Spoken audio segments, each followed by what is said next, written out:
စင်ကူနိုင်ငံအိမ်ကူနေနဲ့လုတ်ကင်ဖို့သွားတဲ့ကောင်မလေးတယောက်ပြန်ပုတ်ခံရတာပေါ့နော်တရက်ကျတော့ကောင်လေးနဲ့ဒိတ်တာပေါ့ကြောက်ချစ်သူတွေဒိတ်ကြတာပေါ့ဒိတ်ကြရင်လည်းနည်းနည်းလက်လွန်သွားတယ်ထင်တယ်ရှိတယ်တချို့ဆိုလို့ရှိရင်လေသွားကနေလာကနေငါ့ကိုမချစ်ဘူးလားချစ်လားအဲ့လိုမျိုးတွေနဲ့လည်းသွားပြီးတော့မှဟိုဖြစ်လာဒါတွေကိုထိမ့်သိမ့်ဖို့အတွက်ကျွန်တော်ပြောပေးခြင်းနဲ့တယောက်တယောက်ဆက်ဆံပြီးလိုက်တယ်ဆက်ဆံပြီးကောင်မလေးရတယ်ဒီလိုပဲမေးပြပြောက်နေတယ်ထင်ပါတယ်ဟိုလဲရောက်လဲရောက်ကောစင်ကူလဲရောက်လဲရောက်ကောရုံးမှာစစ်တော့ကာလာတွေ့တယ်ဗျ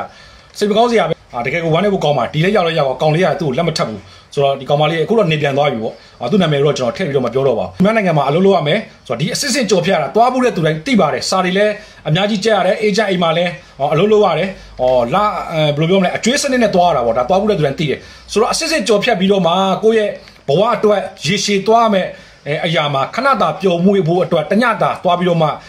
ကိုယ့်ရဲ့ရည်စားနဲ့သွားပြီးပေးဆက်လိုက်တာပေါ့ရှိတယ်တချို့ဆိုလို့ရှိရင်လေသွားကနေလာကနေငါ့ကိုမချစ်ဘူးလားချစ်လားအဲ့လိုမျိုးတွေနဲ့လည်းသွားပြီးတော့မှဟိုဖြစ်လာဒါတွေကိုထိမ့်သိမ့်ဖို့အတွက်ကျွန်တော်ပြောပေးခြင်းနဲ့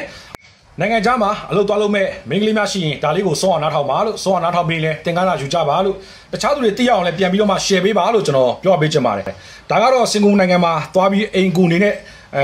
လုတ်ကင်ဖို့သွားတဲ့ကောင်မလေးတယောက်ပြန်ပုတ်ခံရတာပေါ့နော်အဲ့ကိစ္စနဲ့ပတ်သက်ပြီးတော့မှကျွန်တော်ပြောပြပါမယ်သူ့နာမည်ကိုတော့ကျွန်တော်ထည့်မပြောတော့ပါဘူးသူ့ရဲ့တိတ်ခါရှိတဲ့အတွက်ကျွန်တော်မပြောတော့ပါဘူးလို့ကောင်မလေးကတော်တယ်ရုပ်ရည်လေးလည်းမစိုးပါဘူးပညာချင်းရှိတယ်လို့ပြောရမှာပေါ့အင်္ဂလိပ်စကားလည်းတုံတင်းကိုပြောတတ်တယ်အေဂျင့်အိမ်ရောက်လာတဲ့အခါမှာသူ2လလောက်မကြောက်ဘူးထင်တယ်သူအင်တာဗျူးအောင်သွားတယ်ဗျအောင်သွားတော့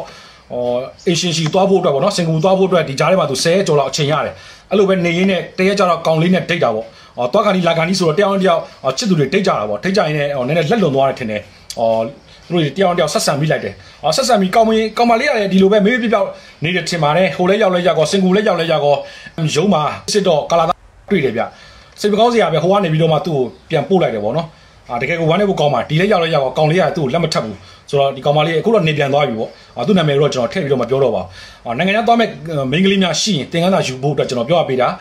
ကိုကအလုပ်လုပ်ရမှာကသွားပြီးသူများနိုင်ငံမှာအလုပ်လုပ်ရမယ်ဆိုတော့ဒီအစစ်စစ်ကြော်ဖြတ်တာသွားဖို့တဲ့သူတိုင်းသိပါတယ်စာတွေလည်းအများကြီးကြက်ရတယ်အေဂျင့်အိမ်မှာလည်းအလုပ်လုပ်ရတယ်လာဘယ်လိုပြောမလဲအကျွေးစနစ်နဲ့သွားရတာပေါ့ဒါသွားဖို့တဲ့သူတိုင်းသိတယ်ဆိုတော့အစစ်စစ်ကြော်ဖြတ်ပြီးတော့မှကိုယ့်ရဲ့ဘဝအတွက်ရေရှည်သွားမယ်အရာမှာခဏတာပျော်မှုဖို့အတွက်တညတာသွားပြီးတော့မှကိုယ့်ရဲ့ရည်စားနဲ့သွားပြီးပေးဆက်လိုက်တာပေါ့ရှိတယ်တချို့ဆိုလို့ရှိရင်လေသွားကနေလာကနေငါ့ကိုမချစ်ဘူးလားချစ်လားအဲ့လိုမျိုးတွေနဲ့လည်းသွားပြီးတော့မှဟိုဖြစ်လာဒါတွေကိုထိမ့်သိမ့်ဖို့အတွက်ကျွန်တော်ပြောပေးခြင်းနဲ့သင်္ကန်းသာယူပါဒါကတော့ကိုဘဝတဲ့ဖြစ်တယ်ကိုမိသားစုအတွက်ရေရှည်ကိုသွားမယ်ရဒီကောင်မလေးဆိုရင်အခုကဘဝတစ်ပိုင်းပြတ်တယ်လို့ပြောရမှာသူအတွက်စိတ်မကောင်းပါဘူးဒီမှာရောက်လာတဲ့အချိန်မှာပြန်ပို့ခံရတဲ့အချိန်မှာလည်းနေနေညညတုံငိုတညီဖြစ်တယ်ပေါ့နော်သူကောင်လေးကလည်းလက်မထက်တော့ပိုဆိုးသွားတာပေါ့အခုတော့နေပြန်သွားပြီလို့ဒါအားလုံးပဲသင်္ကန်းသာယူကြပါလို့ကျွန်တော်ပြောပေးခြင်းနဲ့ကိုဘဝရေရှည်အတွက်ကြည်ပါခဏတာပျော်မွေးဖို့